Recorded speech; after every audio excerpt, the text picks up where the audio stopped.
A relação entre Sigmund Freud e Carl Gustav Jung é, sem dúvida, o romance intelectual mais fascinante e dramático da história da psicologia. O livro Correspondência, Sigmund, Freud e Código G, que reúne as cartas trocadas entre 1906 e 1914, não é apenas um registro acadêmico. É o testemunho de uma amizade profunda, uma filiação simbólica e, por fim, um divórcio ideológico que alterou o curso do pensamento ocidental. O início. O encontro de dois mundos. A troca de cartas começa com uma admiração mútua quase elétrica. Freud, já estabelecido em Viena, mas isolado e alvo de críticas por suas teorias sobre a sexualidade infantil, buscava a validação fora do círculo judaico para que a psicanálise fosse reconhecida como uma ciência universal. Jung, um jovem e brilhante psiquiatra suíço do prestigiado Hospital Berg Elsli, representava a ponte perfeita.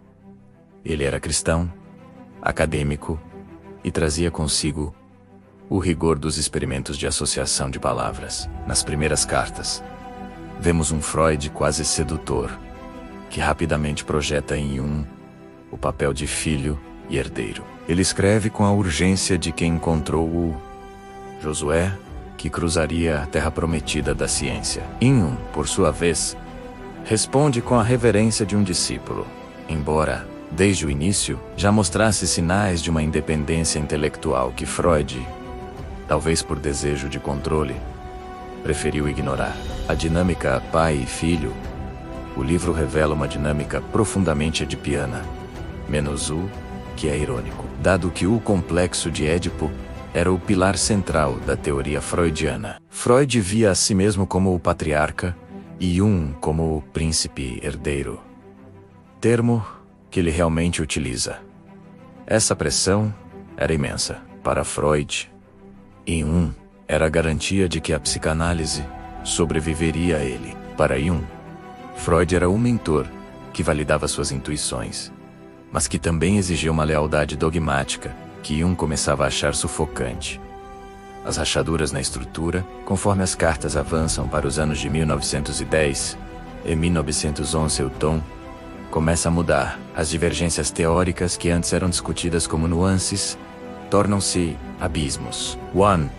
A natureza da libido. O ponto central da discórdia era a definição de libido. Para Freud, a libido era essencialmente energia sexual. Para Jung, essa definição era limitada demais. Ele propunha uma libido entendida como energia psíquica geral, que poderia se manifestar no sexo, mas também na religião, no mito e na criatividade. 2.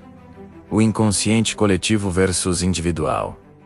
Enquanto Freud focava no inconsciente como um depósito de desejos reprimidos e traumas biográficos, Jung começava a vislumbrar o inconsciente coletivo. Ele estava fascinado por mitologia e religião comparada, temas que Freud via com desconfiança, temendo que a psicanálise fosse engolida pelo lamaçal do ocultismo. O incidente de Bremen e a viagem aos Estados Unidos da América. Um dos momentos mais reveladores da correspondência e das memórias da época foi a viagem de navio para os Estados Unidos em 1909.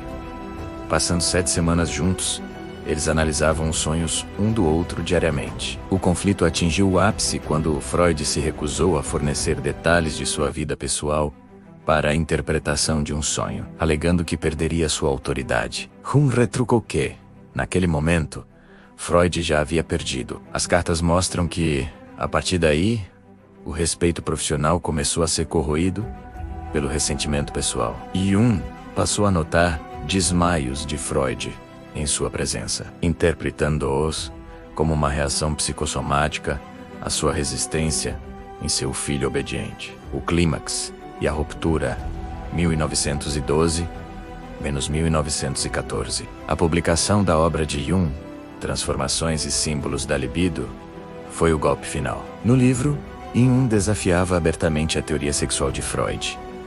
A troca de cartas torna-se gélida, pontuada por acusações de neurose de ambos os lados. Em uma carta famosa de 1912, Jung escreve a Freud, citando Zaratustra, De Nitosh, paga-se mal a um mestre permanecendo-se sempre apenas o discípulo. Freud, ferido e sentindo-se traído, responde com uma formalidade cortante. O rompimento definitivo ocorreu em 1914, quando Jung renunciou à presidência da Associação Psicanalítica Internacional. A última carta pessoal é de uma frieza absoluta, onde decidem interromper qualquer relação privada, mantendo apenas o estritamente necessário para questões institucionais, que também logo cessariam. O legado das cartas. Ler a correspondência entre Freud e Jung é assistir ao nascimento de duas escolas de pensamento: a psicanálise clássica